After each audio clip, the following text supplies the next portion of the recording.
Wow. Did a president actually keep his campaign promise? Well, President Biden actually did. Today, we're going to be talking about all about them student loans. So stay tuned. You do not want to miss this right after this.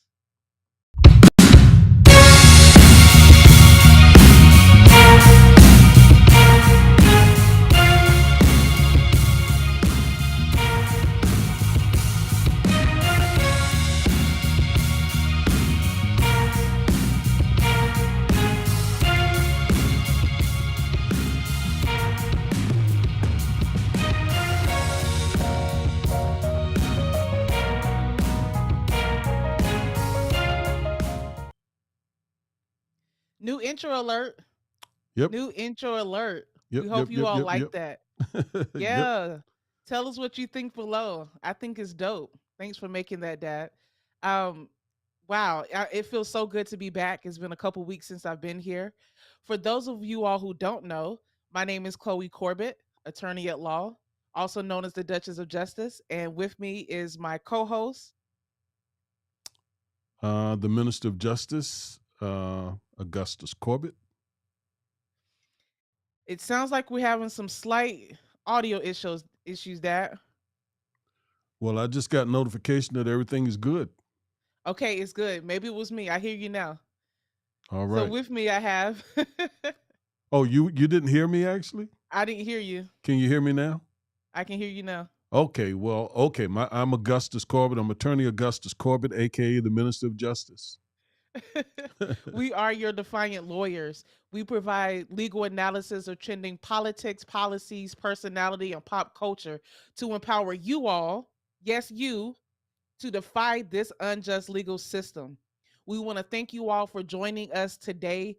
We have a lot of juicy, interesting topics to analyze, to talk about, and we love doing this for you all each and every Saturday and sometimes during the week. Before we get started, why don't you go ahead and like this video? We promise you, you're going to get good content and even better good information to empower you in your personal life. Why don't you go ahead and share this video and comment so that we can have an interaction with our community? We value each and every one of you all. So before we get started, Dad, happy Saturday. What's up? How are you doing?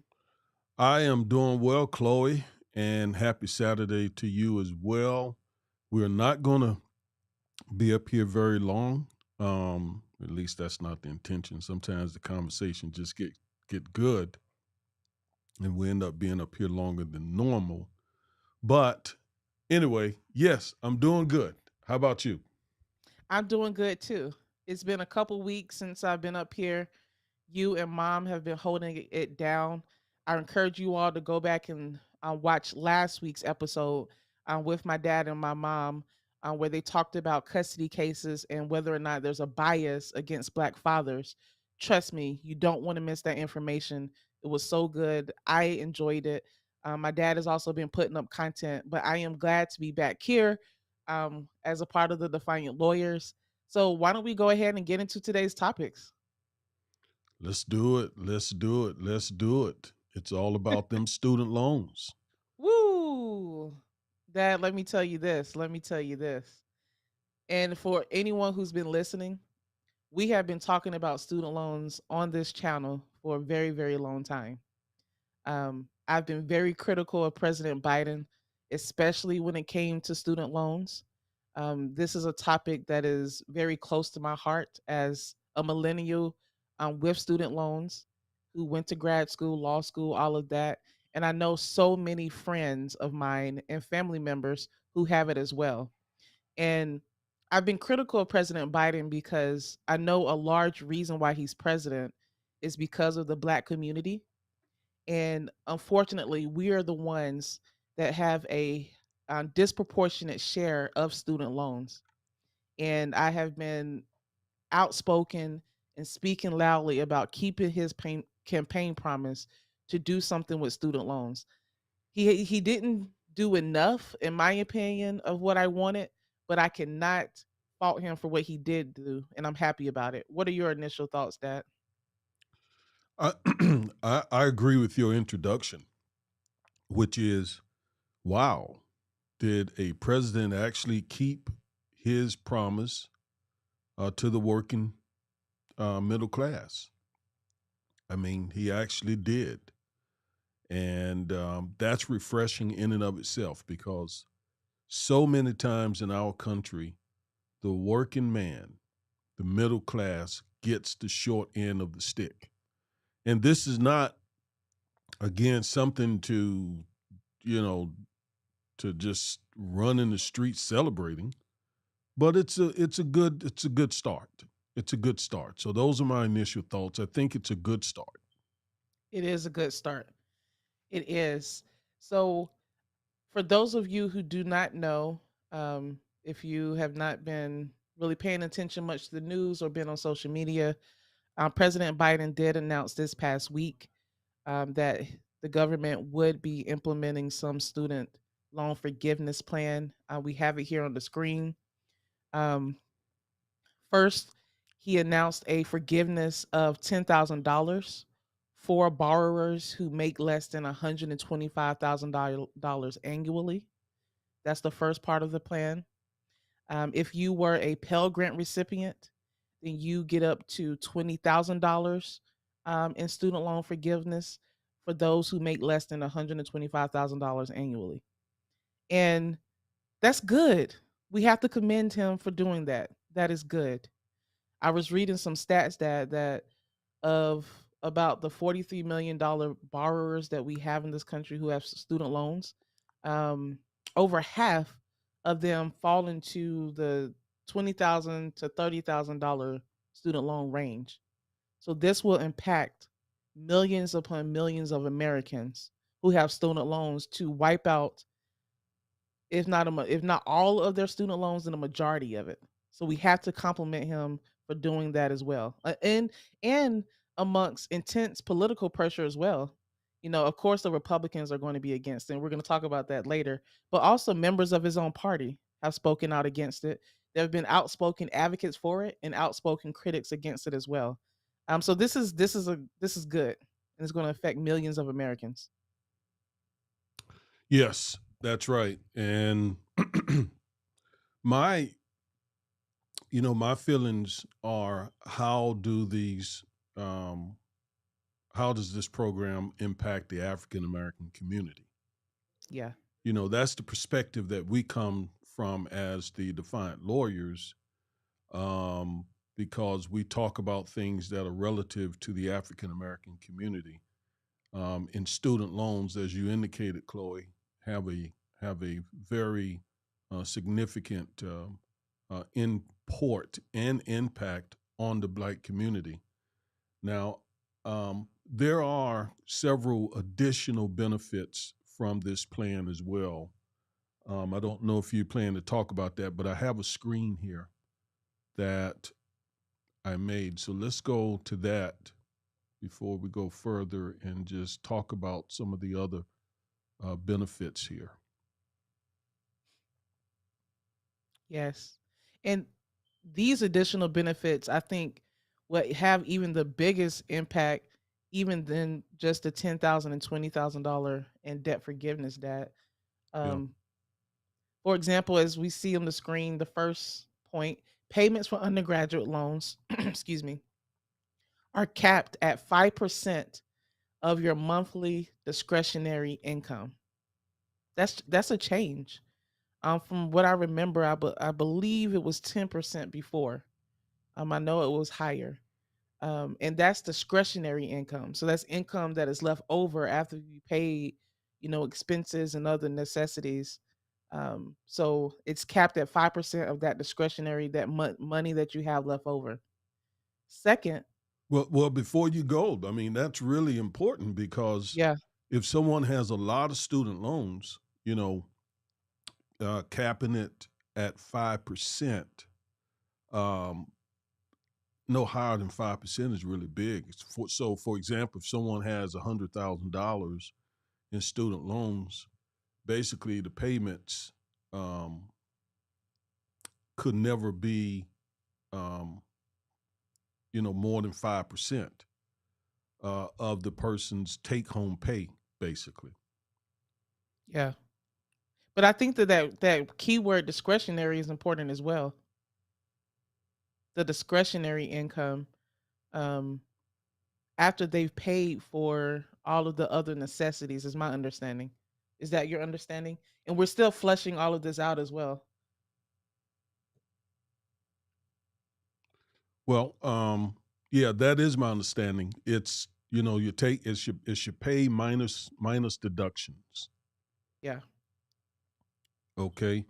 And if somebody has, for example, a mortgage, car payment, those kinds of things, then the mortgage company or the lender, may have their own set of rules about how much, a payment, a car payment or a mortgage payment may be.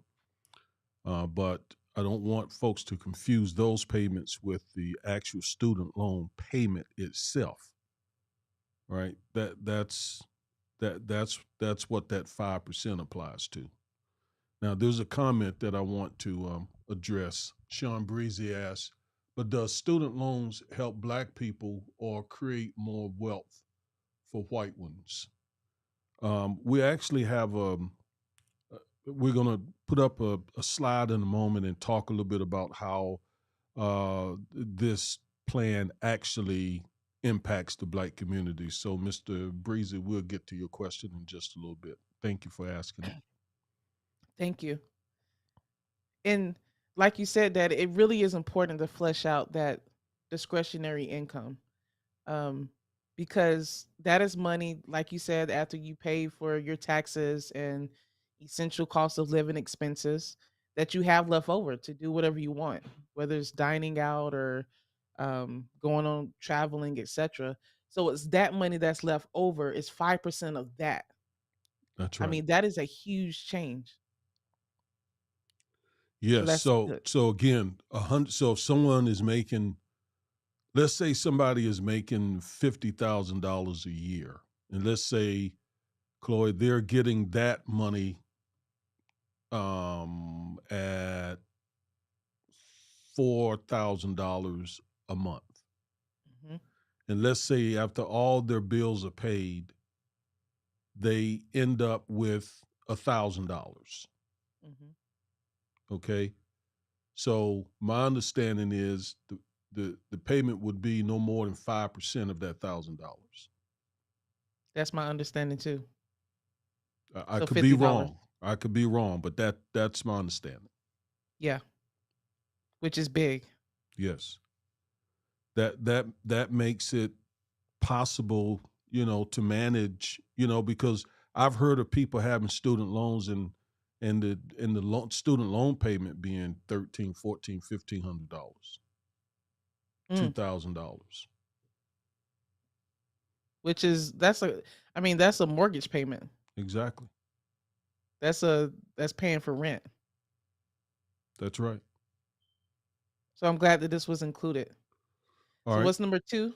Number two, number two. Balances are forgiven after 10 years of payment for borrowers who owe $12,000 or less. I was a little confused when I saw this one because um, that used to be the case, but I think it only applied to people who were sort of in the public service sector, like teachers, etc. So if he's making this now applicable to everyone who has 12,000 or less in student loans, that's a big change as well.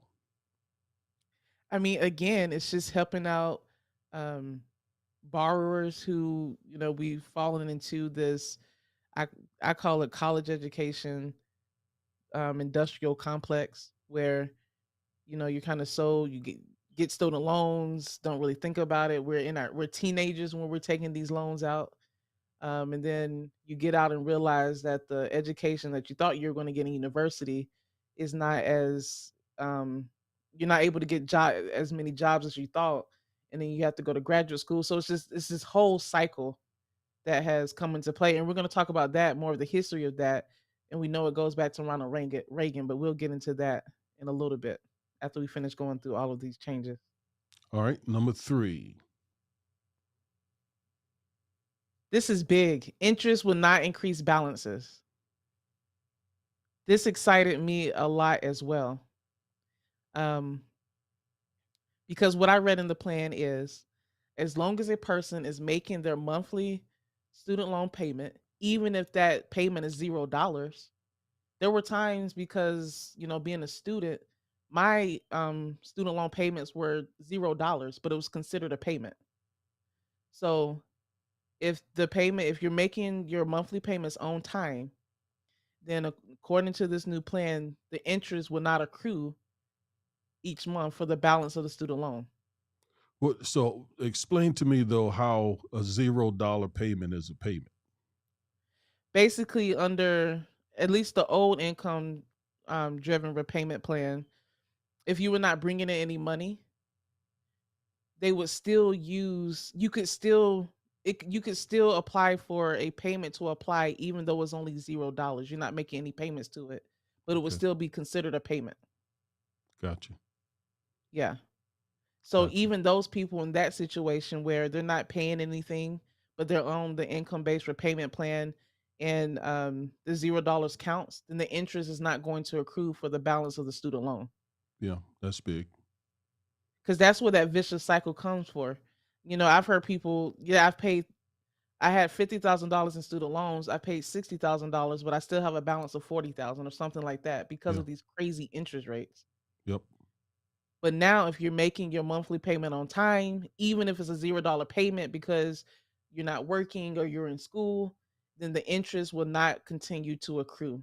And that's where that vicious cycle comes into play where people are trying to be responsible to pay this debt back, but because of the crazy interest, it's like you're getting deeper into a hole that seems never ending. So I was very excited to see that part.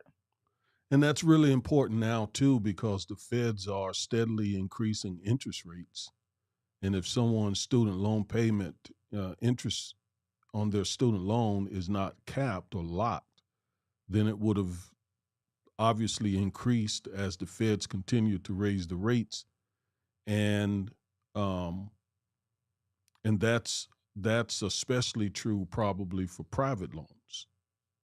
Yeah. But one thing to note, this payment plan doesn't apply to private loans. It's only federal government loans. So unfortunately, if a person took out a private student loan, they would not be able to receive these benefits. But the vast majority of borrowers, from what I've researched, do take out federal government student loans. So it applies to most of them, a majority of them. Okay, So this is good. This is good stuff. Good absolutely. stuff. And the fourth one is a borrower can request a refund for payments made during. Wow, I don't know what just happened. I apologize. I don't know what just happened, you all.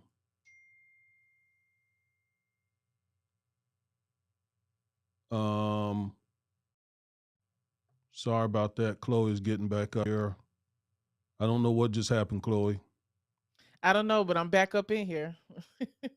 Well, what I tell you, I'm trying some new software, and this is the beta version of the software, you all. So please forgive us. This is the beta version, and I'm helping the company out by doing the Being a beta beta version. tester. Yeah, exactly. And so as soon as I switched over to another scene, boom, y'all were gone.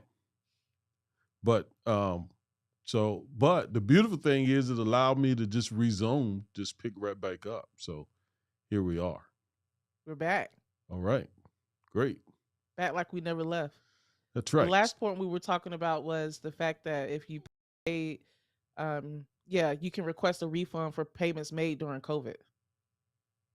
That's I really mean, that's huge. big too. Yes. It really is. I know people who were making student loan payments during COVID, and the fact that they took into account that we're in a pandemic, still being very much affected by COVID. I like that they included that in there, and you can be refunded for the payments that you made during the pandemic. Yeah. your mom said that people are talking mainly about the forgiveness, and they're overlooking these additional benefits.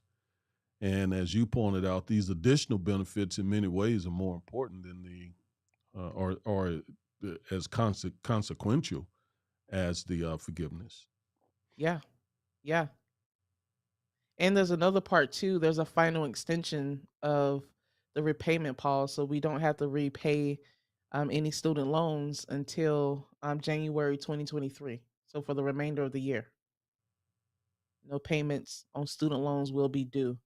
And I was also reading that for millions of Americans, in one report I read about 8 million, the borrower does not have to do anything to get the $10,000 or the $20,000 forgiveness. Okay. If the government already had your income via studentaid.gov or whatever other website they use, they will automatically apply the forgiveness to those borrowers.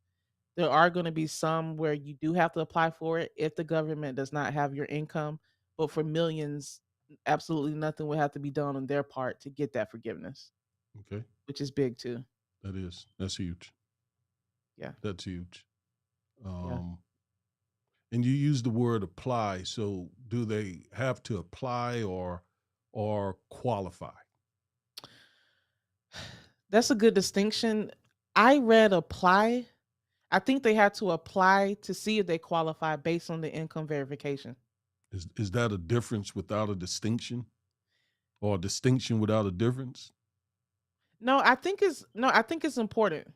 because if the government, based on my understanding, does not already have your income Hmm. and it cannot automatically be verified, Yeah. then you do have to apply for the forgiveness to see whether or not you qualify based on your income.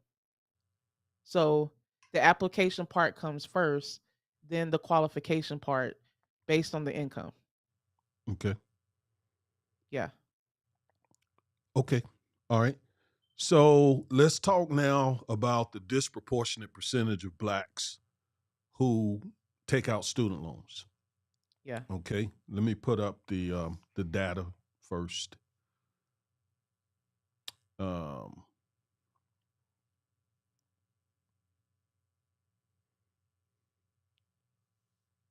so 90% undergraduates with student loan debt by race.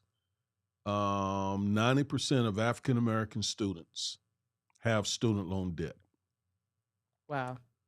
72% of Latino students have student loan debt. 66% of white students have student loan debt. 51% of Asian students have student loan debt. Now that we could talk the rest of the show about this, Yeah. just on this alone. I will say this. The reason that so many African American students have to take out student loan debt to go to college is because of structural and systemic racism. And it's evident in the wealth disparities. We have talked, we have talked and talked and talked about the wealth disparities.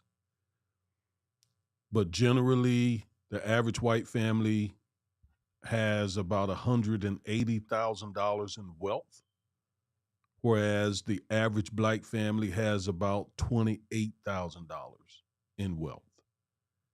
And this is one way that wealth disparity impacts black families because they don't have the same wealth, 10 times less than the average white family.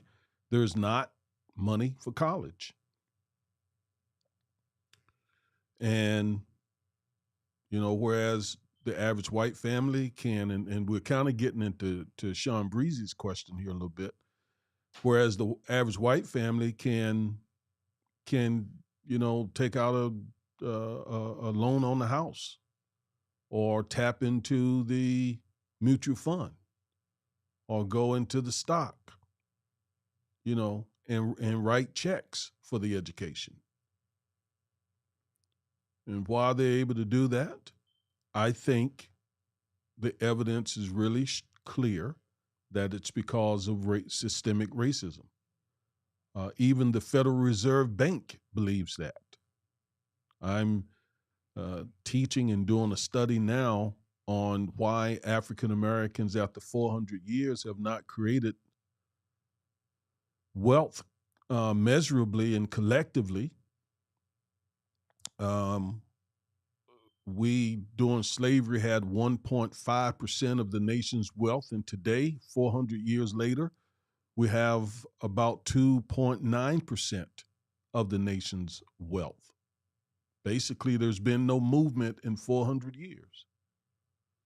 So that impacts us trying to get our children educated.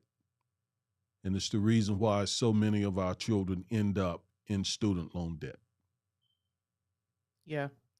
I mean, it just like you said, it all goes back to slavery and then the consequences of slavery after, with Jim Crow, the de facto segregation laws that were placed, the segregationist rulings from the Supreme Court, and all the way down that trickles to today. And I mean, the graph that you just put up, Dad, I mean, it's just chilling. So 9 out of 10 Black students who are undergrads have student loans. 9 out of 10. That is that's unfortunate, and it's almost by design because of the systemic racism in this country and the lack of efforts to really repair it. That goes back to the reparations series that we did a few months back. So, and what's interesting to me is that Asian Americans have the least amount of students with undergrad student loans, even less than white students. So that just tells you some of the systemic racism and thinking via the communities. And I wanted to bring up something else. I did a little bit of research. I'm looking. Well, before you go on, Mhm. let's chime in a little bit about the 8 because it's glaring, right? Let me put it back up. 51% of Asian Americans, only about half of them uh, do student loans. Now, why? Why is their number percentage so low? I can only speculate because I've not researched it,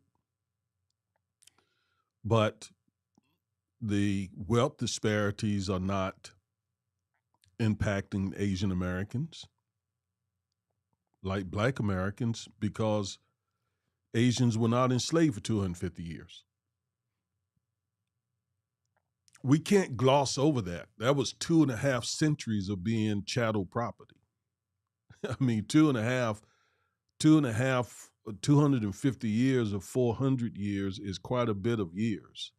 And then throw in the next 100 years of Jim Crow segregation, apartheid, and current day systemic racism that pretty much targets African Americans, then quite naturally we're going to be, um, on the bottom of the wealth totem pole.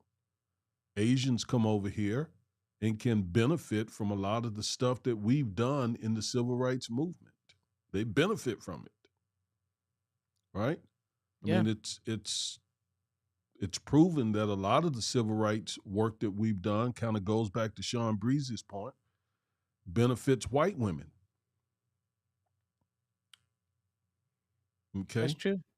Because when companies are trying to, do their minority, you know, dance, they can hire white women and get kind of 2 for 1.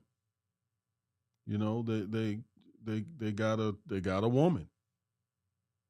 Maybe not 2 for 1, but they got a minority under the law. So other people have benefited quite a bit from the work that we've done in the area of um, civil rights, and Asian Americans have especially. So I would also think that um, many Asian Americans, because of them not, in some studies that I've seen, Asian Americans are actually making more money than white Americans, or have created more wealth, right? So I mean, they're just really in a very advantageous position to kind of keep their heads down, let us fight the fight, and they kind of come along and benefit from it. And that's not to take away from how Asians are hardworking people, like so are Black people, um, and so on. So it's not to take away anything from their due diligence and their hard work ethics, and so forth. But I don't like it when people compare Asian Americans to Black Americans and say, well, look at them. They're minorities.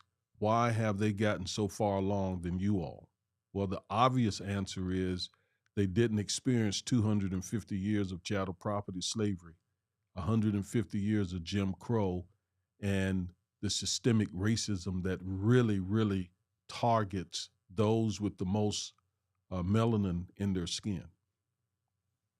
Yeah, that comes down to the basic realities of some of the differences within the Black American community, the Asian American community, and the after effects that we're trying to repair as Black people in this country. I do think another thing is a lot of Asian Americans, when they do come to this country, they open businesses. They're business owners, and I think that that's advantageous um, for collecting wealth and being able to use that wealth to help put their children through college and get higher education. Um, Now, a lot of African Americans own businesses as well, you know, but they're smaller businesses, whereas a lot of Asian Americans, and this is just, I mean, this is I don't have any data to back this up, but just anecdotally from what I've seen and read, um, tend to be involved from what I can tell in more chains. So whether it be laundromats or nail salons, convenience stores, um, beauty supply stores, where 99% of their consumers and customers are African Americans. So I believe that coming over here, starting the businesses does allow them to acquire more wealth to put their children through higher education. um, and we need better access to business capital in the Black community to even start businesses. A lot of white Americans, they can go to a bank, get a loan of $100,000 to help them start a business, but it might be harder based on racism for African Americans to do that as well. So that's just my opinion on one of the differences as well. But it's an informed opinion, because there is research that shows, for example, African Americans get a very, very, very small percentage of the business loans from the SBA, from the Small Yeah. Business Administration. Is very, very, very small. That's an issue that Roland Martin brings a lot of attention to, and I'm reluctant to quote any numbers from memory, but it's really small. I mean, it's like 1% Mm. of all the total business loans that are made. Black Americans get around 1%, although we make up about 14% of the U.S. population. And just think about that. So it's hard, Dad, for us to get business loans from the SBA, yet they have no problem giving us student loans to get us more in debt. I mean, just how upside down and flipped out it is absolutely amazing. Yep. So we get easily approved for all of these student loans, where 9 out of 10 Black students have student loan debt. But when we start businesses and want to build up our own community and our families, then you don't want to loan us out money. Yep. The hypocrisy in that is outrageous. And um, it's often by design because not even from the SBA, we know that private banks are, it's much harder for black customers to get loans from private banks as well. And we know that firsthand from our law practice. Yep. I I did read an article from the Federal Reserve Bank of New York. That's what I'm looking at now. They published a study back in April on this issue on student loan forgiveness, and I want to read the conclusion of the article, at least a part of it. So they said in this post, we examine who benefits from various federal student loan forgiveness proposals. Their conclusion is, in general, we find that smaller student loan forgiveness policies distribute a larger share of benefits to lower credit score borrowers and to those that live in less wealthy and majority minority neighborhoods relative to the share of balances they hold. Increasing the forgiveness amount increases the share of total forgiven debt for higher credit score borrowers and those living in richer neighborhoods with a majority of white residents. So basically, Dad, based on their research, and they have a lot of research posted in this article, they found that having these lower forgiveness, like $10,000, $20,000, benefits minorities, black borrowers even more Okay. because the forgiveness can be applied to a smaller amount of total student loan borrowers, which is, I would that was interesting for me to read because I had always said we need to forgive larger, $50,000, all of it. But according to this one study, a smaller amount actually benefits black people than a higher amount, which was interesting. Food for thought.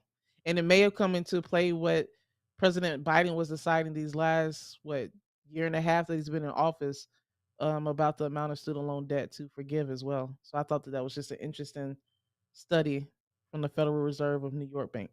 Okay. All right. Well, we have heaped a lot of praise on Biden, but not everyone is praising him for this. Yeah. So let's talk a little bit about some of the criticism that he is getting. Now, some of the criticism we can say right off the bat is just blazing hypocrisy, right? Yeah. Just blazing hypocrisy for two primary reasons. One, some of the folks, let me put up something here. You know I'm coming with receipts. Yep, always. You're going to get receipts on this channel, y'all. All right. So these four GOP representatives, Congress people, Representative Matt Gaetz, Representative Marjorie Taylor Greene, Representative Mike Kelly, pardon me, and Representative Vern Buchanan. These folks got forgiveness of COVID, those COVID loans that people were getting. And Representative Marjorie Taylor Greene, she is especially critical of Biden, although she got almost $200,000 of money from the government, and the money was forgiven reportedly. So let me play a video, Chloe, of some comments that she had the nerve to make, knowing that she got $200,000 of a loan she received during COVID forgiven by the federal government. Let me play that video. Let's go. Congresswoman, you have been one of the champions of trying to reduce spending in government, try to get this crazy budget down, get inflation down. Joe Biden just gave one of the great giveaways in American history before an election, $10,000 to $20,000 off from anyone who's got a student loan. Your thoughts on that student loan cancellation? Is it even legal? Is there any legal authority to even do this? No, absolutely not. I do not believe there's legal authority to just cancel student loan debt. But you pointed to the obvious, John, and that's we have elections coming in November, and the Democrats are in big, big trouble for what they've done to this country because voters are not excited to reelect Democrats with high inflation, outrageous crime rates, and wide open border and gas prices no one can afford. But the real truth is I believe that the student loan the ability for 17 and 18-year-olds to take out a student loan to begin with, where they can borrow hundreds of thousands of dollars to go to college, maybe go to an Ivy League school, is the problem to begin with. You see, it should be difficult to take out loans with that much money. There should be a guarantee that they're able to pay it back, but it puts young people in a very bad situation to begin with. But then, in all reality, who are the people, most of these people, not all of them, but most of them, they're basically Democrat voters. I mean, look at how many of them have women's studies college degrees, sociology degrees, and how many of them are part of this whole gender confusion movement or part of the movement that is the radical left that pursues the most absurd policies, woke policies that are just cursing our nation in every single way. You know, it's not fair to the hardworking Americans that never took out a loan, hardworking Americans that don't have debt, that pay off their bills, hardworking Americans that pay their taxes with no problem. Why do they have to pay for someone else's student loan debt? You see, when we become a country where there's no consequences and people aren't held responsible for the actions and the decisions they make, then we become a country of complete lawlessness. And that's what the Democrat Party wants. They want us to be a country of lawlessness, and that's why they're the defund the police party. That's why they're the party where you don't have to pay back loans. That's why they're the party that is just ripping our country apart. And Joe Biden is wrong. He can't break the law and just forgive everyone's student loan debt. It just doesn't work that way. Let me Well, address this first, Dad, if I can. yeah. Let me address this first, please. She's talking in dog whistles. She is talking to those white conservative voters who are listening to Fox News. That's who she's talking to. I don't believe they even care about the student loan forgiveness that Biden did. What she's saying is, look, it's all these black people, these Democrat voters that are taking out these loans, you all. And once again, they are tearing apart the fabric of American society, of us good white folks who pay back our debts and our loans. That's what she's saying. So she mentioned gender studies and our radical left. No, she's talking about black voters. And again, it's a dog whistle. I don't believe her or her Republican colleagues care about Biden doing this, except for the optics. You know, Ted Cruz came out and said, well, he thinks that Biden doing this will drive up Democratic turnout. Really, what it comes down to is their racism and the racism against the black community. That's what this is about. Because if you listen carefully to what she just said, that's what she was saying. And that's what they've been saying for decades upon decades upon decades. I just had to point that out before we even get to the hypocrisy of her getting her PPP loans forgiven. You got to listen to the dog whistles, folks. And I get tired of people, oh, well, you just look for race where everything where it's not. You're always just calling out something about race. No, that's what they're doing. And it's a concerted effort to do it. And if you listen closely, you can hear it. So I man, it's infuriating. Well, you told the truth, the whole truth, and nothing but the truth. That's what you just did. Because it's very true. Yeah. All of that stuff was, to go to a certain audience. And Yeah. she went from student loan to wokeness and Defund the police. Like, defund the police and all that. Now, weren't they just talking about defunding the FBI? Oh yeah, she defund the FBI. Her and Candace Owens. Yeah. So, wow. Yeah. So there's the racism, there's the hypocrisy on several levels. Not, I mean, how do you say these things with a straight face when you know the government forgave you for over almost 20 times what Biden is offering people? I mean, $183,000. Let's go back to that graph. Matt Gaetz, almost $500,000. Mike Kelly, almost $1 million. Vern Buchanan, almost $2.5 million loan forgiveness. I mean, yes, loan forgiveness under the COVID, assistance that the government was giving out. And yet say people should pay back what they get. That's just wrong. If you borrow, you should pay it back. You should pay it back. Well, why didn't you pay it back, Marjorie Taylor Greene? I mean, why didn't you pay it back? And that doesn't include all of the tax breaks and tax subsidies and Took the words right out of my mouth. the bailouts and all With the that stuff. banks and these corporations. Yeah, it doesn't include all of that.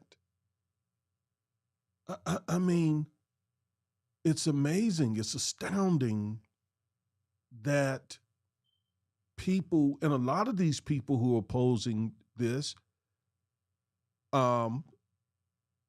their family members will benefit, right? You remember all the opposition, you can't remember, but all the opposition that Obama got for Obamacare, the Affordable Care I Act. remember. Well, many, if not most of the people who benefit from the Affordable Care Act are white, and quite a good number of them are conservatives. Yep. So, I mean, I don't want the government just taxing and spending. I understand that. I get that. But if they're gonna give these tax breaks to the wealthy, why not give working people some help? People who went to college to better this country,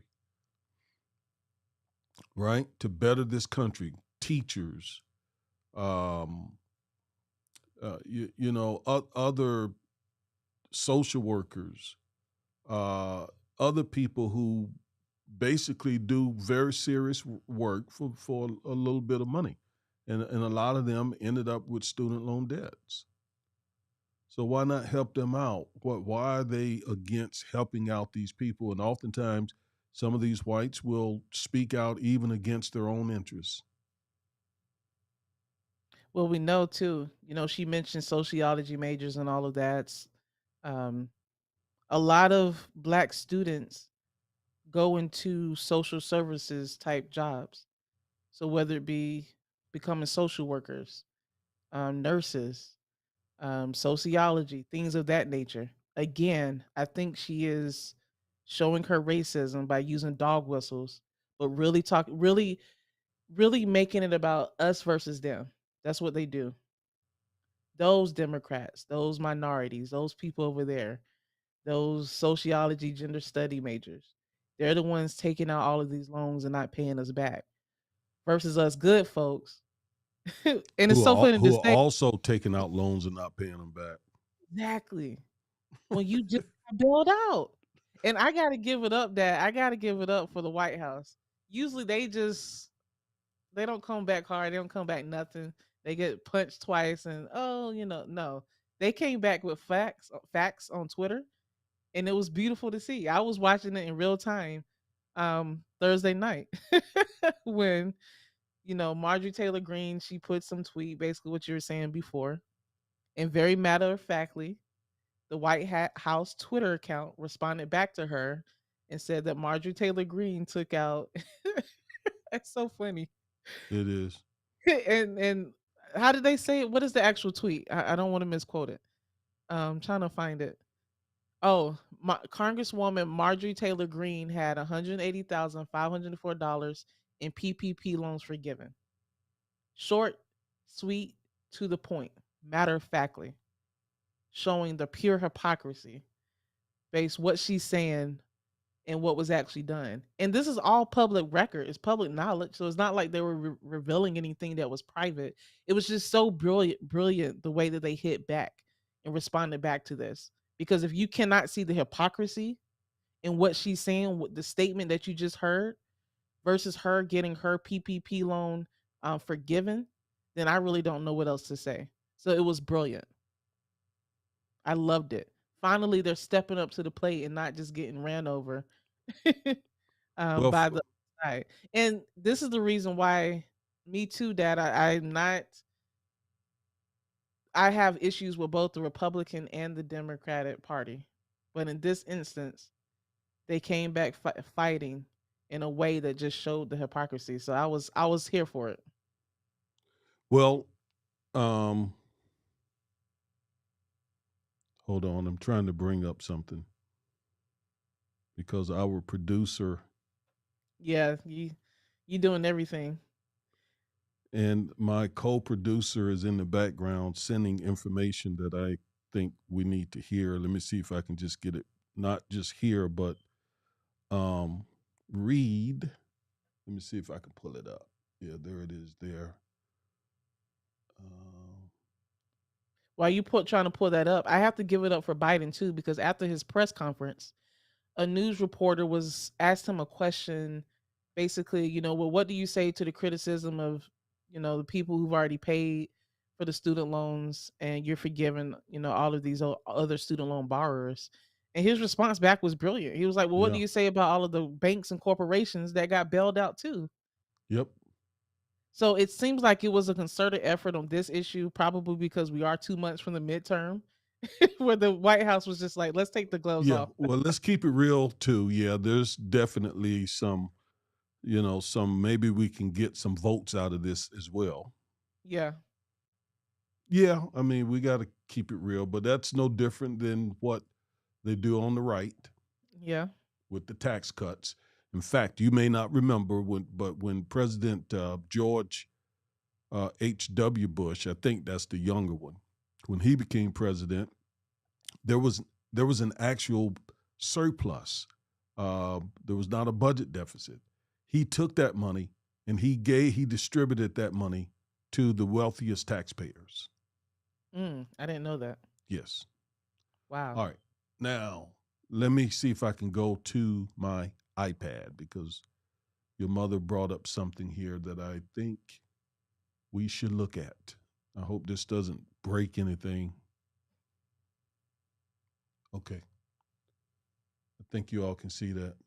Mm-hmm. All right. She did some research as we were talking. Thank you, Mom. Yes, thank you, sweetheart. Out of 36.5 billion in 7A loans, I think that refers to minority-owned businesses. Nearly 11 billion went to minority business owners. Of that 11 billion, 7.5 billion for Asian American and Pacific Islanders, 2.1 billion for Hispanic Americans, 959 million for Black Americans, and 246 million for American Indians. 5 billion to women-owned businesses, like I was saying earlier. White women. White women benefit a lot from the civil rights movement, and 1.2 billion to veteran-owned businesses through the SBA's loan programs.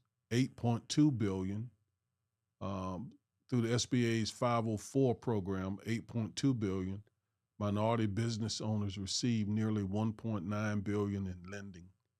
11 billion for Asian American, 632 for Hispanic Americans, only 1.6 million for Black Americans and 26 million for American Indians, with over 712 million going to women-owned businesses. Thank you Mm. very much for doing that research for us. But that, again, answers some of the questions that people have. And it goes again to Sean Breezy's question earlier about, loans and whether they really help, the white community. Um, and I also wanted to go back to the White House responding to Marjorie Taylor Greene. Well, that could be because for the very first time, the White House has an African American woman who is the what is she? The press secretary? Yeah. Is that right? Am I saying it right? Mm-hmm. Yeah. So I think her first name is Karine. I don't know her. She's from the islands originally. But yeah, she got a little fire about herself. She's very professional, very well spoken. She wouldn't be in that position if she wasn't very well spoken. But she is a sister. And I'm sure she's like, no, we're not gonna just sit back. No, we're gonna deal with a thing. We're gonna deal Yes. with a thing. We're gonna deal with a thing. It felt like that. It felt like someone with some spice Yeah. and some, let's fight back Yep. was in there. And did it in such a way using facts. Matter of fact. And Just it was just expose the glaring. hypocrite, Yeah. a It was so racist, hypocritical bigot. All right. Go ahead, Cole. Go ahead. one last thing. Did you hear the statements from our senator, Ted Cruz, that No. about student loan forgiveness? No. I just want to What read did it. he It's say? just, Yeah. it Go just ahead. tells you how he views Mm. his own constituents. So he has a podcast apparently, but he said, quote, if you are that slacker barista who wasted 7 years in college studying completely useless things, now has loans and can't get a job, Joe Biden just gave you 20 grand. He goes on to say, quote, like, holy cow, 20 grand. Maybe you weren't going to vote in November and suddenly you just got 20 grand. So that tells you the way he feels about a lot of college graduates. He's calling them slacker baristas who wasted 7 years away studying completely useless things. That's how much he cares. But I'm gonna keep it real. There is definitely politics. Politicians are politicians, and I'm sure they know. And it was a part of their calculus that doing this will help us at the polls. But it's hypocritical for the GOP to point this out, because when rich corporations give them money for their reelection campaigns, it's the same thing. Yeah. It's the same thing. It's the same thing. So, I mean, they're just politicians. Yeah. Doing what politicians do. Now, if we're finished with that, I want to go to, we are 40 minutes into our show. I want to move to two racial profiling matters that occurred recently, and they are very outrageous. One has to do with a pastor in Alabama, and another one has to do with a pregnant African-American woman, I believe in Florida. And I want to play some of the body cam, can't play it all, but some of the body cam of the pastor first. And then we'll come back and talk about it on the other side. Let's go.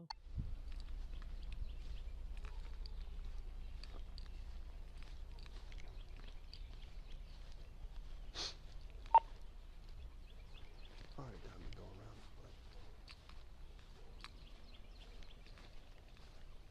Howdy. Hey man, how's it going? Pretty good. What you doing here, man? Water flower. Are they saying that, is that your vehicle? It's not? It's the neighbor's vehicle. The neighbors? 314, I'll be on 13. Okay. Yeah, we, You live here? no, I don't live here. Okay. They saying that this vehicle is not supposed to be here and you're not supposed to be Who's here. saying that? They called about it. I don't know who called. I'm supposed to be here. I'm Pastor Jennings. I live across the street. You're Pastor Jennings? Yes, I'm looking out for their house while they gone. Okay. Watering their flowers. Okay. Well, that's cool. Now, do you have like ID and Oh all? no, man. I'm not gonna give you no ID. Why not? I ain't did nothing wrong. And they did Well, nothing you look, suspicious.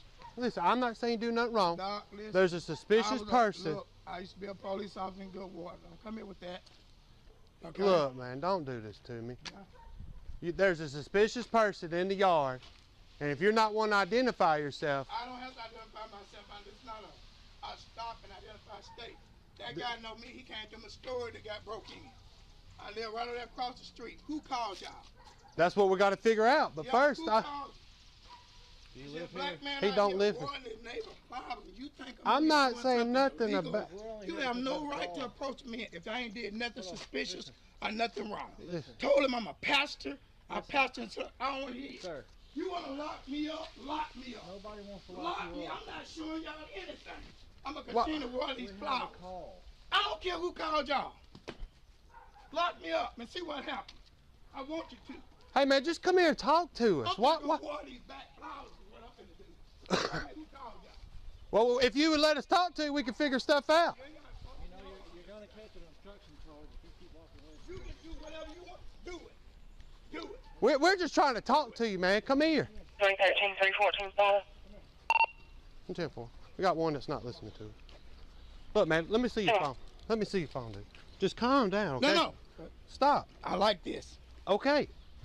We're just trying to talk to you and see. I don't want to argue with you, okay? All right, go ahead and do what I you gotta don't do, want to dog. arrest you either. Do what you got to do. Go on and Okay. lock me up. Look, just have a seat. We're- It's already not a locked lawsuit. up, you're It's just- already a lawsuit, Yes, dog. sir. Yes, sir. It's already a Okay. lawsuit. Just have a seat, okay? Okay? Already a lawsuit. Already a lawsuit. 313. Show us. Hey, let me get- 1026 one black man. Sit down. Sit down, man. Just Okay, let me call my wife. you're not calling nobody. My son just got racially profiled in Michigan. He's got his master's degree. He's an athletic director. 3 police profiler came in. I was ex-police officer in Goodwater. I told you I'm a pastor. Okay, look, man. Who called y'all? We. That's what I'm trying I to don't tell have to you. ID You myself. will not I don't- listen. I have a call on you. You have to identify yourself to me. I You don't. understand what No, I'm I telling don't. you? No, I don't. You wait, watch how you want. Take me down, book me. Go do what you need to do. Go do what you need to do. I think it's Will gonna you be. please call my wife right quick? We're gonna wait off. You're not All right. operating Well, y'all on sit with him, Jeremy. I'm gonna go over here and see if it's 6 people over here that call. No, it's all right. 313. Go ahead. Can you have the 72 that called step out and talk to us? Too much time.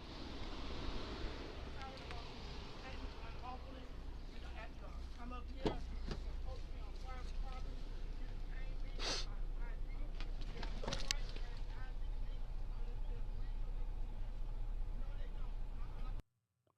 Okay, now let's talk about, before we go any further, because our audience don't, you and I look at this from a legal perspective.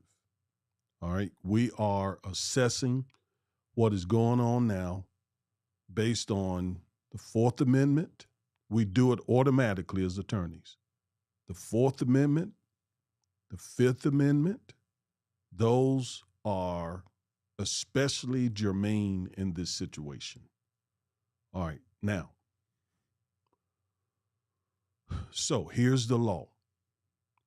The law gives a police officer, now this is Alabama, I don't know Alabama law, but generally the law gives police officers in every jurisdiction the authority to question people, to stop and question people. But they must have reasonable suspicion. They must have reasonable suspicion. And if in the process of that conversation, they feel like they have probable cause, they then can arrest or detain a person. Now, the question becomes, is there anything that we see from a black man standing out in a neighbor's yard watering flowers? Is there anything there that rise to the level of reasonable suspicion? And they then handcuffed him. So essentially they detained him. Is there anything that then rose to the level of probable cause? Those are the questions. Those are the questions. And in my opinion, absolutely not. A black man standing out in a neighbor's yard with a water hose in his hand, watering flowers. There's nothing reasonably suspicious about that. Reasonable suspicion doesn't require a lot, but it requires some articulable facts. Something. Like if somebody's driving their car, the police can stop the car if there's some reasonable suspicion. Like, for example, somebody went over the lines in the middle of the road. All right, that would probably meet the reasonable suspicion requirement. Or if they are driving over the speed limit, or if they swerve some, those things. But in this case, this man here is literally on somebody else's private property that he know, watering their flowers. There's no reasonable suspicion there at all, and definitely not probable cause. Chloe, what say ye? I agree. And we have to look at the facts as we know them, as the video shows. So the police were there. This wasn't shown in the video, but the police were there because a neighbor called 911 and apparently did not recognize Pastor Jennings. So once the police came out there, the police officer, I initially didn't like how he first approached Pastor Jennings and was like, "What's going on, man? Like, where's the respect?" I caught that. Yeah, and they typically tend to do The that. way he said it was, "What you doing, man?" Yeah, like, come on, we know you're doing something wrong. So what you doing, man? I didn't like that part. And then Pastor Jennings says, "I'm Pastor Jennings, and this is my neighbor." He identified himself. Now here in Texas, you're not required to identify yourself in that type of stop. Now, if it's a traffic stop, you do have to give your, contact information.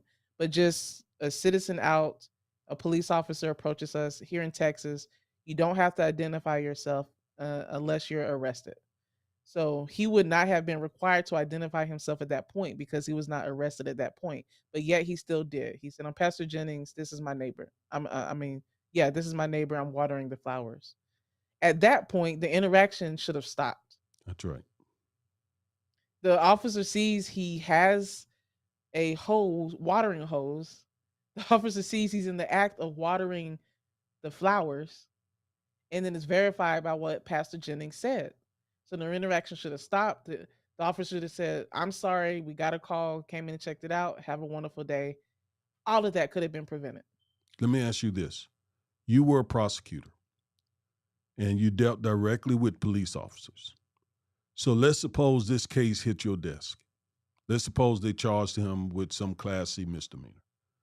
All right. Failure to ID, whatever. And this comes across your desk. You look at the body cam, you talk to the officers.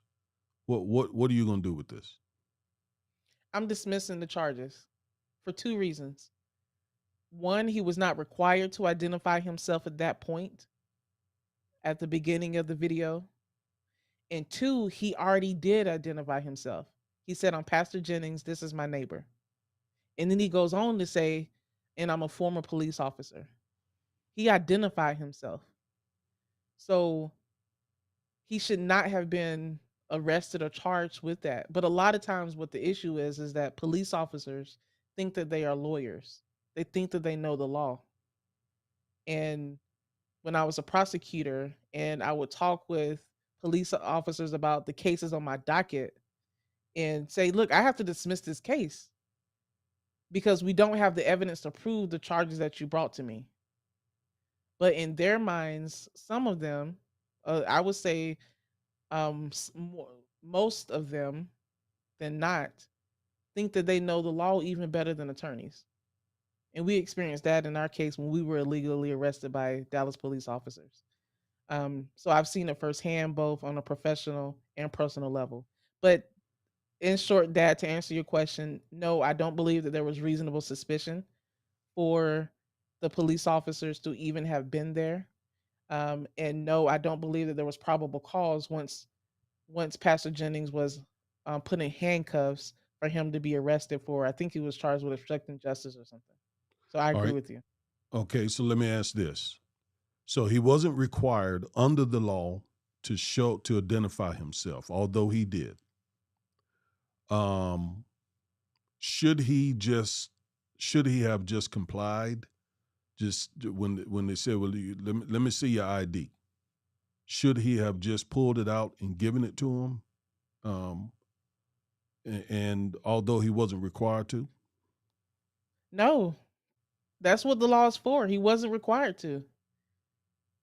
You know, if we have the law for a reason, and we have the law, you know, we're supposed to abide by the law. Here in Texas, he was not required to pull his driver's license out and identify himself. And we don't know if that's true in Alabama or not, but here in Right. Texas. Right. Here in Texas. It could be completely different in Alabama. I'm not sure. But that's why my second point, he did identify himself. He said, this is Pastor Jennings and this is my neighbor. I believe what like I said before, once the officer came on the scene, saw it was Pastor Jennings, he said, I'm watering the plants, he should have left. But he could have also went to the person who called 911 and say, hey, this person is saying he's Pastor Jennings. Do you recognize him? He's saying he's a neighbor. If you weren't going to leave, that would have been a better route than continuing to place the pastor under arrest and then make these charges. We haven't gotten to the portion of the video, but the police officer eventually does go to the neighbor and was like, oh, okay, I do recognize Pastor Jennings. This is probably my fault. Yeah. Yeah. All right. There's so much here, but let's go back.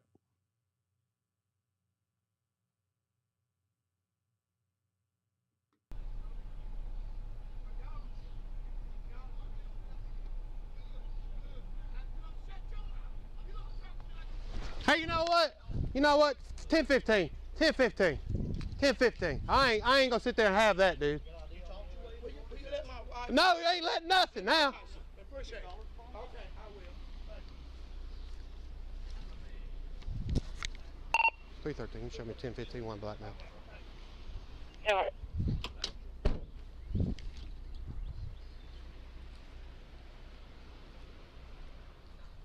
I gotta get gas, so he needs to go on someone else.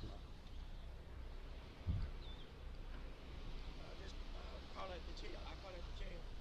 I'm on this car. I mean, I don't know if they called. We'll if look she- on the log and see who called.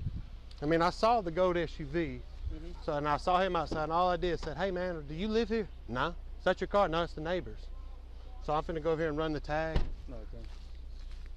He's not going to cooperate. Oh no, sitting there hollering. I'm trying to explain to him that we got a call. We have the right to identify him, and he says I'm talking to him like a child. If you're a pastor and you're here watering a neighbor's yard, that's fine if you got permission. No trespassing private property. 313, 1072 stepping out. 10-4. 313 swapping the record. Come on. 313 on records. You're welcome. 313, can you run a 28 for me?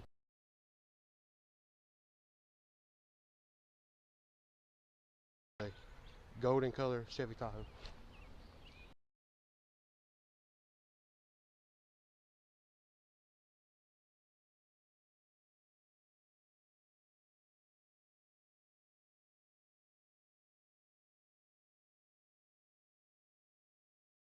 Okay. Golden color Chevy All Tahoe. right, so I'm getting ready to fast forward this because I do want to get to the conversation they have with the neighbor. Do you know that gentleman back? Yeah. You do? Yeah. Does he have He permission? lives right there.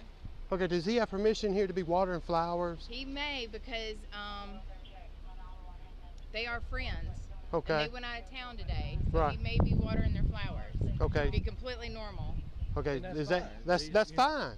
If he would have said, "Hey, I got this," gave his identification because he's a suspicious person, he said that's not his vehicle; it's their vehicle. We Okay. have a call. Like, Yeah. we're here Okay. because we're called here. I don't know who called, but somebody did. Did you call us? 313. Rory Milam of Childersburg on a 2004 Chevy Tahoe. No color listed. Registration is valid till 6:30 of 22, negative 29. 10-4, you did say the name's Roy Mallon. Okay. All right, so now here's what I see. I see them disbelieving Pastor Jennings, but believing a white woman who says that he's probably authorized to be on their property. That, in other words, basically confirmed everything that Pastor Jennings said. And but they wouldn't take it from him. That wasn't good enough for him. That he ended up getting arrested and charged because his word wasn't good enough. But the white woman's word, that okay, all right, fine, that's it. That settles it. That's it. Now, she could have been, let's suppose they were up to something no good. Pastor Jennings, and let's say he was in a conspiracy with that same woman. Yeah, Right? they didn't even think about that. They didn't even think about that because this is a white woman talking. All right? Yeah. So we can take her word. Right? So that's what bothers me. And then them calling him a suspicious person. What made him suspicious? He was outside his neighbor's house watering the lawn. What made him suspicious? What made him? Well, let me just say it. He was suspicious because he's a black man. Black men are suspicious in the eyes of the law. Black men are suspicious. We get racially profiled all the time. Yeah. All right. I do do you wanna have more to say provide- about it? Just a little bit. Okay. I looked up the Alabama code because I was Okay. curious Yeah, great. what Mhm. Alabama law says. All right. Alabama code 15530, authority of peace officer to stop and question. So Okay. they said, a peace officer may stop any person abroad in a public place whom he reasonably suspects has committed, or is about to commit a felony or other public offense, and may demand of him his name, address, and an explanation of his actions. Okay. He complied. Exactly. Even Pastor if, I mean, Jennings he said, "I'm complied. Pastor Jennings. I live across the street, and I'm watering these plants." I mean, he complied in everything you just said. He He identified himself. complied. He pointed out where he lived. He showed that basically, I live over here, and he told them what they were doing, what he was doing there. He completely complied with them. Wow. And it does bring me back to when we were arrested at, I can't think of the name of the theater, but we were arrested and we also complied. The police officer asked me, and because for people who haven't heard this story, one Sunday after church, after I had finished my message. The family and I went out and had some good Tex-Mex, and we said, let's go see a movie. Chloe recommended that we go see John Wick 3. Okay. And so we went to a theater. You got to the theater first, and you called and said, this woman is being really, really rude to me. And so we got there, and she was very rude to all of us. Although the whites and the Hispanics who were in line to buy their tickets got big smiles. And so I asked her, why are you treating us this way? Very politely, why are you treating us like this? We can afford to be here. And she continued it up. She kept being rude, and eventually an African-American guy, general manager, came over, and I just knew, okay, he would handle the situation. And he accused us of playing the race card. So you're playing the race card. I mean, he literally said those words, you're playing the race card. And and so he ends up calling the police, and the police came and asked for our identification. I said, well, look, we don't have to. Are you placing us under arrest? No, you're not under arrest. I said, okay, then we don't have to identify ourselves, just like Reverend Jennings. And but I identified every one of us nonetheless. I said, I am Augustus Corbett. This is my daughter, Chloe Corbett. This is my wife, Antonia Corbett. And this is my son, Caleb Corbett. All that's on body cam. I identified every one of us. Yet they arrested me, you, and Caleb, and were about to arrest my wife. And we ended up spending the night in jail. And guess what one of the charges was? One of them was trespassing, and the other one was failure to ID when we are on body cam identifying ourselves. So that happened to us in 2019. Okay. Yep. And it was a great experience, quite frankly.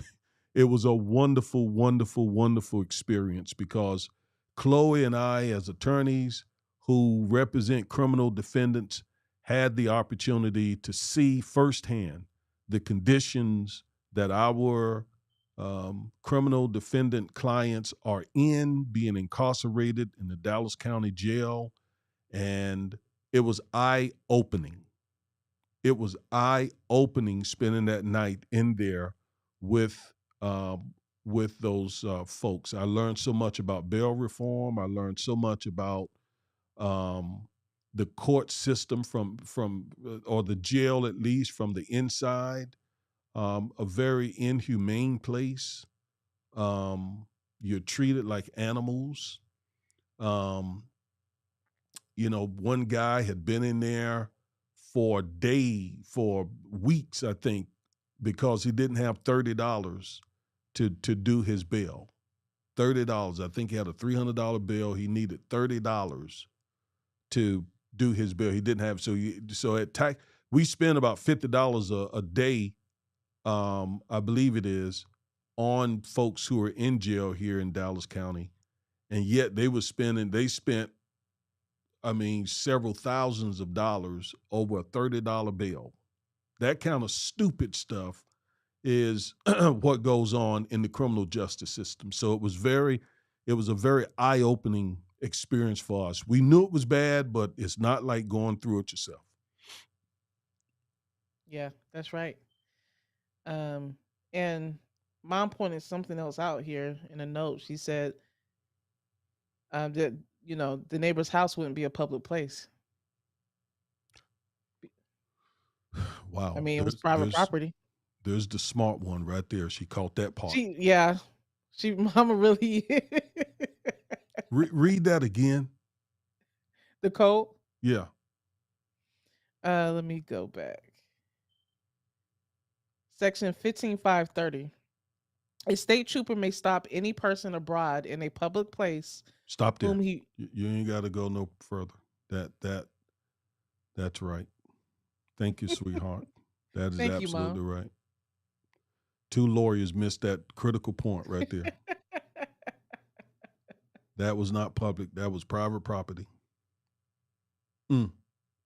Yet he complied. All right. One more situation before we get off. And this is a pregnant African-American mother with 3 children. And I want you to see how she was treated, okay, by this officer. All right. Let's play that video.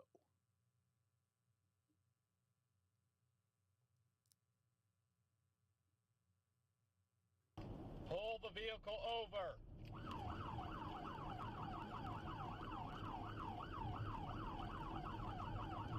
Pull the vehicle over, put you into the ground.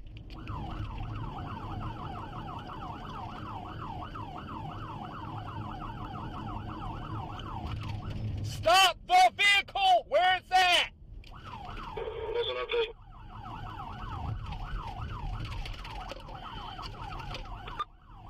Speed 30 miles an hour, approaching fast track.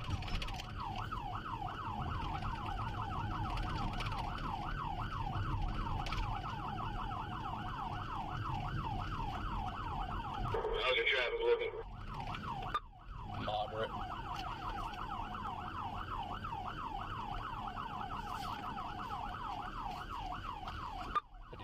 Give me 33 traffic vehicles turning into fast track right now.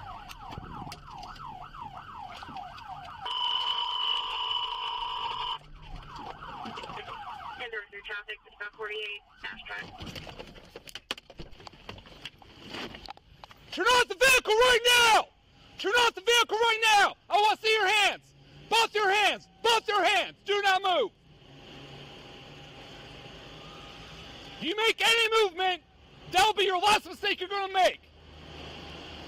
Do not move.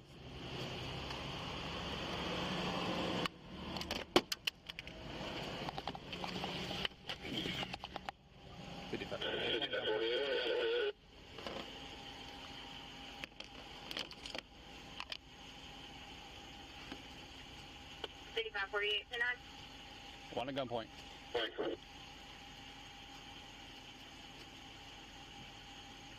One at gunpoint. Gunpoint. Go to 3.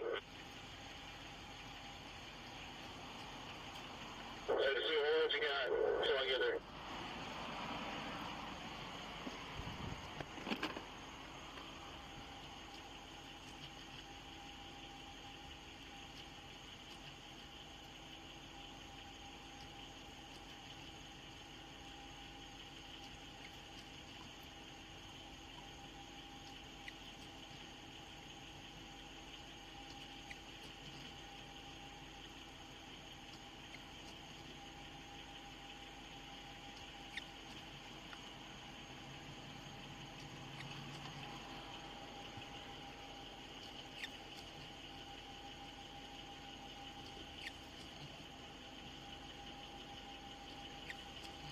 Driver, with your left hand, open up the door.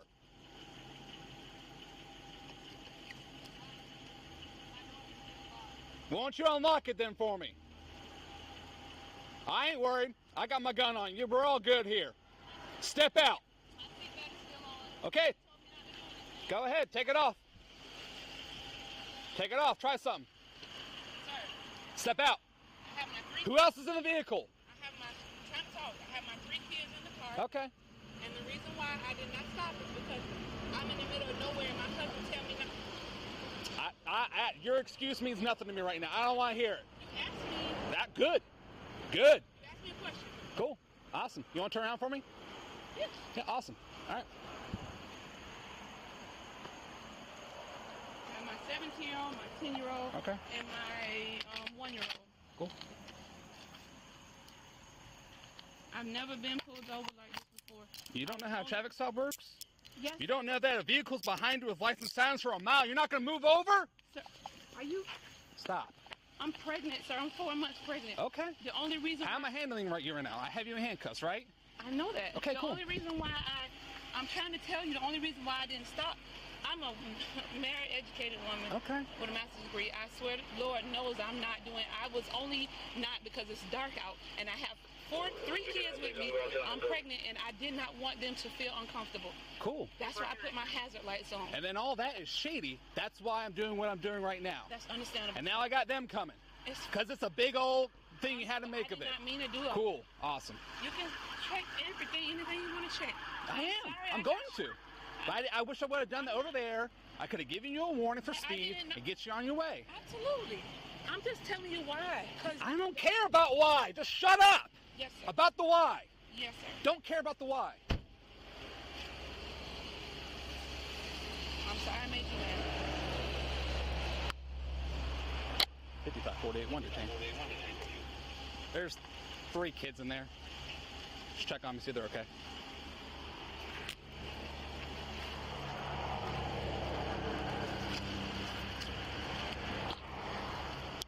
What is your first name? Ebony, E-B-O-N-Y.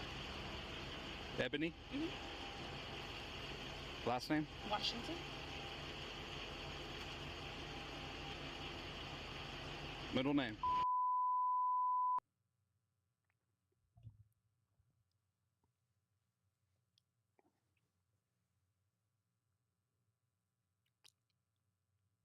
Once again, another overly angry cop with a gun. Who was itching to shoot somebody. Let me just give you my thoughts. I'm almost in tears.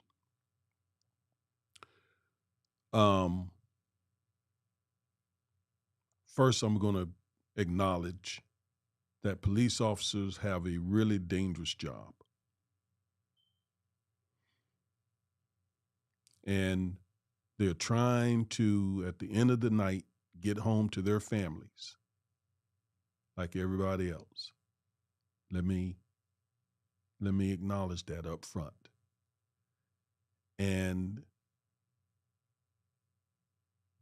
it's the reason why we should do everything we can to try to keep them calm. From his perspective, he doesn't know who's in the car. He has given them lawful instructions to stop the car. They didn't stop the car. But there's something very important that needs to be made. 2 things. Number 1, she was not speeding. She started out speeding. She was speeding because they wrote her a citation for speeding. But once he put his lights on her, she slowed down and she put on her safety lights. Now, here in Texas, this is a potential evade and arrest charge. And since she's in a car, it is a 3rd-degree felony.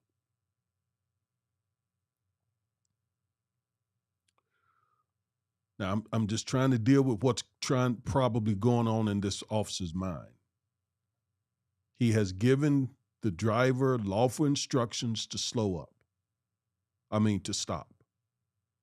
Now, person didn't stop, but the person slowed up and put on their blinkers. Doesn't that suggest, or shouldn't that suggest, okay, this is probably not a dangerous felon? Now that doesn't mean I'm not going to make sure I do all my protocol and all my training, but it's probably not some guy who just did a crime and certainly wouldn't put on his blinkers and slow up.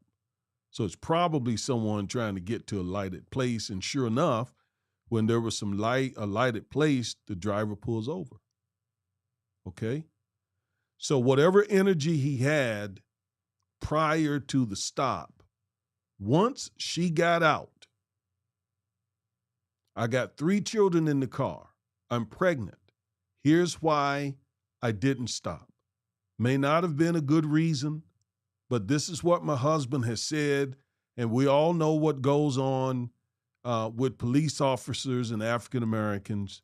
So I felt for my safety that I needed to get to a lighted place.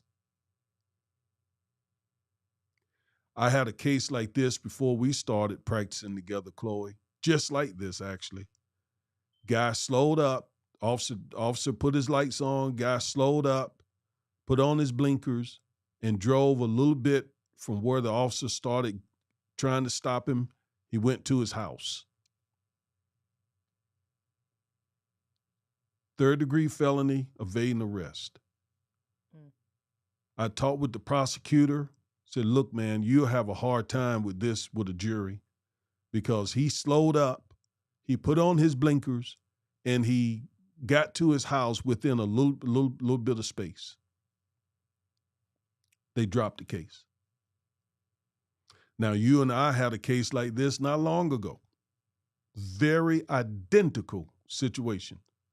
Young African-American guy. Some facts are different. Some facts are different, and I won't go into much detail, but it's very similar to this. Those are my initial thoughts. Once he figured out that this is not a dangerous felon, this is a mother, pregnant, 3 children in the car, he should have tamped it way down, way down, way down. And he's still out there screaming, you know. Yeah. Like you said, that I can understand, you know, it's late at night. Apparently it's around midnight. It's dark. He may have a family he wants to get home to, maybe on edge, all of that. Once he sees Miss Washington gets out, he hears her say that she was pregnant and has 3 kids in the car. All that attitude, agitation. One, he shouldn't even approach her, in my opinion, agitated that way from the beginning. But once he assesses the situation, he hears all of that. It goes to show the way he views his job and Miss Washington, the fact that he did not, okay, I hear you. Instead, he proceeds to yell, I don't want to hear all that. Like, you got her. You issue her the citation. She's arrested. No one was hurt. Why are you still so upset and so agitated? That's the problem and the issue that I have with it. And At a woman, pregnant woman. But they don't. And then she says, you know, I'm pregnant. Well, yeah, that's fine, whatever. Not valuing her life, the life of her baby, or her 3 kids in the car. I read the deputy's office came out, he quit or fired or whatever. No, but he wasn't. Let's be clear. He wasn't fired. He resigned. He wasn't fired. They should have fired him, but he resigned. He resigned. Mm-hmm. But I did read that they said that they have had issues with him in the past. Well, yeah. And he was only on the force. So he's 2 years as a police officer. But here's another issue I have. He's probably going to end up at another agency. That's right. Out policing people and displaying the same type of behaviors. It happens all the time. They move from agency to agency to agency. Now here in Texas, the prosecutors, they're required to, I'm drawing a blank. What is it where we get the past disciplinary actions of the police officers? I'm drawing a blank now. But we, as defense attorneys, we can get the past disciplinary actions as a process of discovery. That's Crawford information. Yeah, Crawford information. But just the fact that another agency will hire them when they display this type of behavior is horrendous. And I just feel bad for the kids. You can hear them hysterically crying in the background, having to see all of this. I mean, it's sad. Yes, it is. I wanted to play those today, and you and I talk about them. Legally, the officer had reasonable suspicion, obviously, even probable cause. because, you know, she wasn't stopping. But just as a basic, I can see him being, again, agitated. Who is this? What's getting ready to happen? What am I dealing with here? All those questions. I get that. I really get that. I'm being fair here. But whoever this is, slow down. Okay. That makes me feel better. Put on blinkers. Okay. Even better. And stopped at a lighted place. All right. Okay. Now I'm still not going to let my guards down. All right. So driver, I need you to get out the car. Blah, blah, blah, blah, blah. Go through all the protocol. All right. Oh, it's a woman. She says she got children in the back of the car. She's pregnant. Okay. Now, all right, step over here. Let me, secure the situation, because I think I hear children crying, but I don't know. Might be somebody else in that car. So you got to go through all that. I get all that, but it should have come down way down.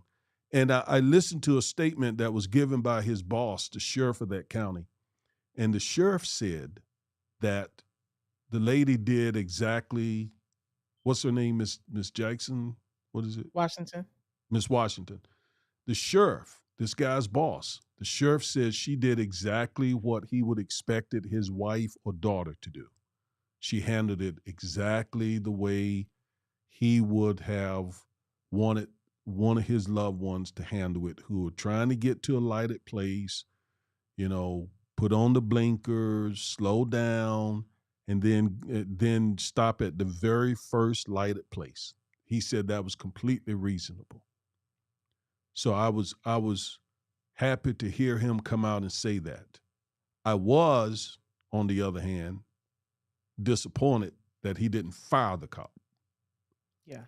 Because that probably makes it easier for him to go to the next force, next town, next county, next state, and, with a clean record, whereas it seems to me this guy's a ticking time bomb. Yeah. I mean, you just, on a human level, right? You're not in Afghanistan or Ukraine fighting a war. It's what? To protect and serve. I mean, perhaps Miss Washington was distressed. Suppose she had a sick person in the car. Suppose any number of legitimate reasons why she didn't stop. Yet you're out there behaving like you're just ready to, just like he said, I'm ready to put somebody in the ground. Yeah.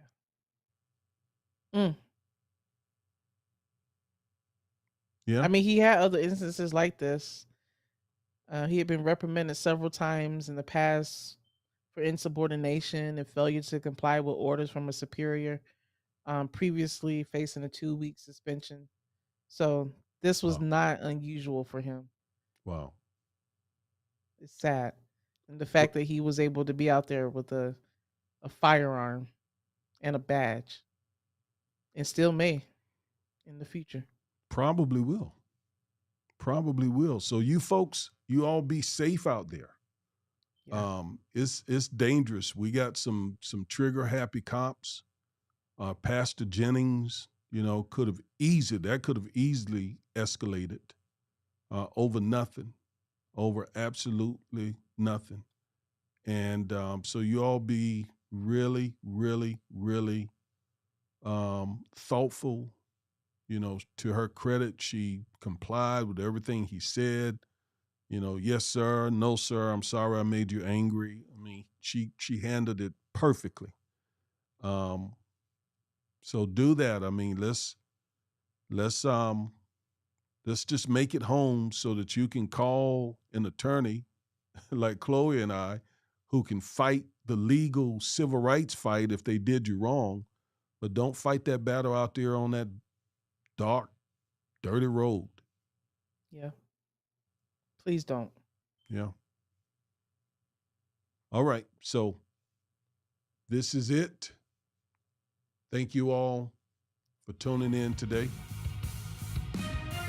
This was a very Thank good you all. show. I enjoyed the conversation, Chloe. Me too.